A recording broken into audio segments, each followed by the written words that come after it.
यहाँबाट मासु यसै लिएर जान्छु उताबाट आउँदैछु मासु यो लिएर जान्यो मासु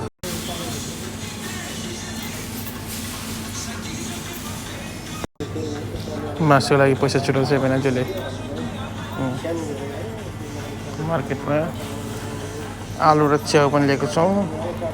मासु नखानेलाई सस्तो छ नि केटा हो अहिले 22 रुपियाँ भएछ नरहने गर्दा अर्को साल आउँदा यो ल्याइदिन्छु है अफर पनि हुन्छ के खान्छ केटा गएर च्याम्पियन ल्याइदिन्छु यस्तो छ रक्सीहरू लगाएर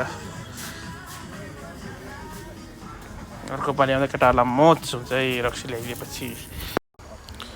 मित्र सुन्तला अझै छ है सुन्तला खुवाइ हुँदैन यहीँपछि पनि खाने भनेको मासु भात यस्तो सुन्तला भराएर खान्छ यता हेरौँ न फल्ने फल्दैछ फुल्ने पाक्ने पाक्दैछ सुन्तला यस्तो छ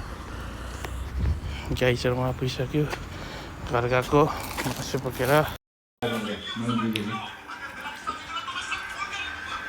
यहाँ ओरिजिनल मेरो फोनको